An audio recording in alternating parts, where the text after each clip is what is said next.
Dominique Aegerter, we're very happy to make an interview with you. I was wanting to make this interview here in Jerez de la Frontera. Do you know why? I think I have very good memories here in Jerez, yes. It was 2 years ago, and maybe you can drive a little bit. We go in front of the hospitality. A crazy, fantastic Sunday for you because first, the sprint race in the morning. Yeah, I have the sprint race, and there was a special thing happen, and I finished second in the race and took my first World Superbike podium. And after, in the afternoon, there were big guys with you, huh? Like Toprak Razgatoglu, Oui. Alvaro Bautista. Yes. You see, I remember I was like commentating. In the cinema, I could see the fight where I think there was the most overtaking. Like they overtake each other like 35 times. Yes. It's crazy race. And you finish on the podium again. With after you went to the paddock show here with Michael Hill and everything. It's fantastic. Is it for you the best day of your life in motorcycling competition yet? It was for sure something very, very exciting and pressure release. But yeah, in my career, I ride for so long time. So of course, like my first podium in Moto2 or my first victory in Moto2, when I win the championship in 600 twice. So it was very, very nice memories. But like I ride now 3 years Superbike, and the last 2 years I didn't get the podium. So it was my last podium here, and I wish I can make some more podiums in the future again.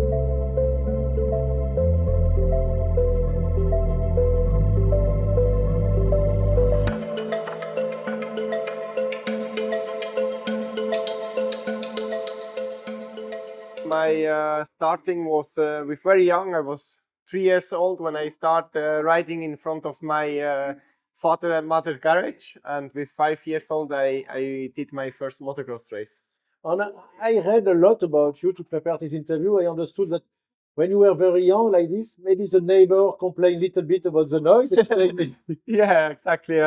We had, of course, we was in a small village, but when I ride with my small 50cc, that smell a little bit, for me, nice. For other ones, they was not smelling so good and make some noise. So I went always to the neighbor to turn around to go back to my house. And yes, few days, the little bit older woman, let's say, she came out with the how you say, to clean the floor, and she was like she was like running after me, and yeah, for me it was funny to go back and escape. And after, when you will start in Grand Prix, I think I was commentating sometime with a Swiss guy called Vincent Braillard. Yeah. And explain us what happened. Yeah, after my motocross time, I changed with 12 years old. I changed to road racing. Then I did some years in German championship, and yeah, there was a guy that had a lot of passion for motorcycle and a big company with Car Expert and Technomark. Oliver Metro was his name. He supported the Swiss motorsport guys, and one day there was a chance to ride for me for him in I think Estoril 2006. Yes. And yeah, I did my first wildcard in the 1-5 World Championship for his place. And so I think 2 weeks later there was Valencia. I could ride there as well, and I had some good result for my 2 first wildcards, and then I could jump into the full season in 2007. After, I think in 2008 you were teammate with a French guy. Yeah, Mike Timelio, of course I remember, because it was a really special year. I come to one of the best team in the paddock with Aki Ayo, and yeah, Mike Timelio in this year also get world champion. So for me it was like wow. I was 17, 18 years old, so to travel around the world, to see all new people, try to learn English and stuff like this. Yeah, was a great memory, and yeah, I will always keep in remember. Unlike some guys like Scott Redding, I met you sometimes partying also. Huh? Yeah, of course, I was always like an open guy to explore everything a little bit, let's say, but also to to enjoy what we can do. You know, of course, I train really hard. I focus really hard on my job. I give everything for it, and I think this is why I'm still here in the World Championship and fight for great positions. But let's say when the race is finished on Sunday, I can be also a good party boy. I confirm. Olivier Metro, it's a support for 10 years. Huh? It's a strong partnership with you. Yeah, I think it was my mentor. So a big thanks to him. I had the chance to go inside the World Championship and also to make the step from 1 to 5 to Moto 2. He always financially supported me, and with his group and help, he always also built me as a rider. And unfortunately, one time we split the way, and then I needed to look for myself. Let's remember now we are in Germany, East Germany, in Sachsenring. First, I think you score, I was commentating, your first pole position. Yes. 2014 in Moto 2, I get my first pole position, and one day later I get my Your first victory. Yeah. My first victory. I get the second one, if you remember also. But you lost because of technical problems. They say it was you were unlucky with this. Disqualified by engine oil, something. But remind us what happened the fight in Sachsenring to win. Yeah, I can remember like it was yesterday, because I had a very perfect weekend, and I know Mika Kallio was the strongest rider in this race, so I was following him. I did one time overtake when there was overtaking, and then he overtook me back. And in the last lap, I think everybody knows Sachsenring, the downhill part when you go to the second last corner. I overtook him, and the last corner I tried to close. I finish in the first position. I see the flag first, and this was an amazing day. And it was just amazing to win my first Grand Prix, and let's say in my home GP, because in Switzerland we don't have any racetrack, so there for sure I had a lot. You are Swiss German. Yes, so I had a lot of German and Swiss that supported me there, and it was amazing. Before we switch with the Superbike Supersport, a very sad day. I was in Malaysia in Sepang. You were racing for Kiefer and Stefan Kiefer. How did you live this moment? Yeah, for sure. When I changed the team in these years, I think it was 2017 and 18, I ride for Kiefer Racing. He was a guy that was trusted in me, like he wanted me really. He offered me a good offer, and he really know what the rider needs. And in the other side was his brother that was mechanically really high level. So there was a super team that speak German that helps me as well, and have a similar mentality than Swiss guys. And then the day was coming that we was in Malaysia, and we had even doing some sport together in the day before, and in the night after he didn't wake up. And this was a sad moment for all the team and for all the paddock, because I think he was a great person in the paddock. But after the German experience, you will have a Dutch experience. You went to Honda 10KT.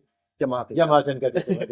Because before it was long time Honda 10KT with many world champions. So maybe you were the first world champion with Yamaha for 10K. I have to check because all these guys, Charpentier, Sofoglou. I'm not. Yeah, can be. Yes, they had some podiums with Superbike with Bas, I think. But I was not the first that win the championship for them. So they had Many before. 10 or 11 championships they win already. So 10, I think. Yeah. Even nine, because you it's 10, 10 and and 11, Oh. and now it's Monzi 12. 12, So okay. it was 9 before you. Yeah, so this is to get in a team like this. Also very similar working style to a Swiss. Immediately the first day I went to New Lucerne, where they live in near near the racetrack in Assen. I felt immediately was a great team. They had a great atmosphere. The people who worked there was really passionate about racing, and you could feel it already in the first day. So it started like this, and yeah, I think 2 years we had. Yeah, it's very difficult to the first year to I had 10 wins and maybe 10 20 wins. podiums or something. To the second year, 17 wins. So it's something unbelievable to do, and I just, when you are in this time, you think, yeah, it start to be normal, and then even one day my father called me and I was like fifth or something, and he said, hey, what happened today? Why? What happened? And I say, what is? And I was maybe 0.2 behind the first, and he said, yeah, but you are fifth, but everybody was like used to it that I was first or second, but yeah, it was amazing time, and yeah, get 2 world champion is something that I work and dream for 30 years. On one of the year when you are world champion in super sports, you are also world champion. Coupe du Monde, but you're winning also for the Moto Electric, Moto E. Yeah, that's also special to ride in 2 different categories. Like one is completely different, the Moto E with electric bike. It was busy because I jumped from one weekend to the other weekend in other bike, behaving the no sound, no gears. It was different, and yeah, somehow I managed to really win 2 championships, and yeah, that's also not so easy to make with 2 different teams. Not so easy because one of the championship you miss.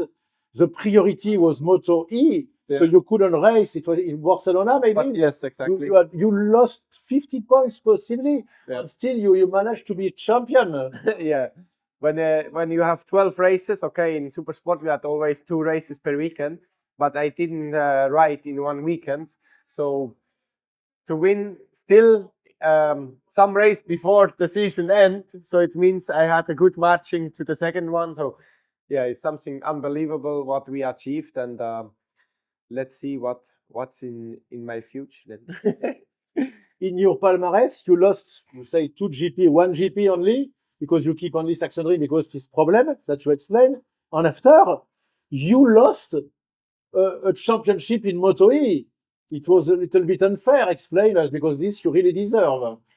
Yeah, this is, I never like it that much to ride Moto E, to be honest, but I wanted to stay in the MotoGP paddock. I like it, the team intact. So in the first year, in 2020 was of course a little bit a strange year with the COVID and stuff, but I finished third, but I was a little bit unlucky because I get crashed out twice. So I say, I want to do it again. So in the second year, I fight it until the last race for the championship. There was me and Torres in Misano, last lap. Everybody know corner 14, the third last corner. I pass him. We touch each other a little bit. He crashed it. I finish the race.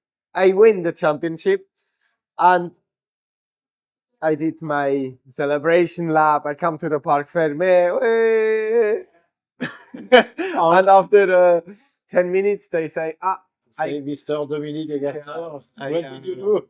I get the penalty, and still now the penalty is a little bit strange because they give me a penalty that it's so many seconds back that I cannot win the championship. So if they give me maybe a penalty of 2 plays or 5 plays or maybe 10 seconds or something, I would be still champion. But the people there, they didn't want it, and yeah, I lost it. So I say, I need to try again.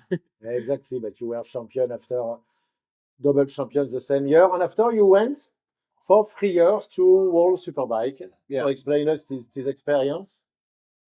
Yeah, I had first of all I need to say also I win the championship in Super Sport the first year, and I wanted to go to Superbike, but it was not easy to go.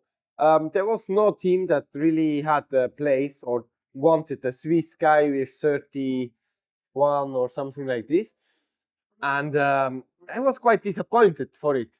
So I needed to do a second year in Supersport to get a chance then in 2023 to get a ride in Superbike. Not So in- either way, it was a good news because after all, now when you think, Yes, sure. But somehow, you know, when you see sometimes people, they not even win the championship and they have already a contract for the next season in a factory team. So I say, what I did wrong? You know, I win so many races, I show my potential, but still I'm not in the factory team. Sometimes this disappoint a little bit, but of course, I was happy to join the GRT family, and I think my first season was very strong. We had a few time front row start in the qualifying. We had 2 podiums, many time best independent rider, and yeah, we finished the season in 8th place. So I think we had a great first season. Yeah.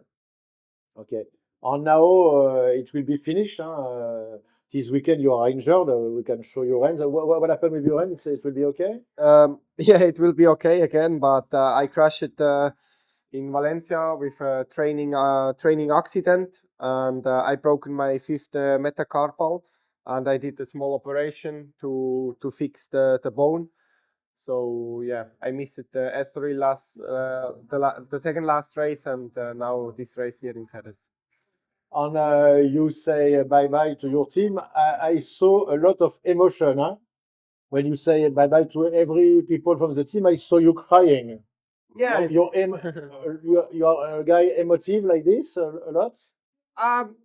normally not, but oh yeah, I'm emotional. Let's say yeah, they helped me also a lot to grow me as a rider, and yeah, 3 years is quite a lot, you know, to work with them. You really get close to them, and also yeah, to say goodbye on a Thursday with injury, you know, it's not the way you would like. You know, you would like to give the team a great result, to say okay, thank you for your job. Like you say bye bye to 10K, for example. Yeah. The emotion was not so high because let's say we finished great. We could, and here it was like we didn't finish like both wanted, but sometimes yeah, the life is hard. Now the last question. This is not the most easy one, but many people in France ask me because they want to understand, because we maybe in Switzerland they know, but in France we don't know. I was commentating a race. You won 9 races in a row in World Supersport, and there was you crashed, and it was a polemic because you had a red flag, and they say that you were not injured, and it was in Yeah. Moss maybe, I think. Yes. What happened? Can you tell us now what happened? Yeah, there was a lot of pressure in this race because yeah, I had some winning strike.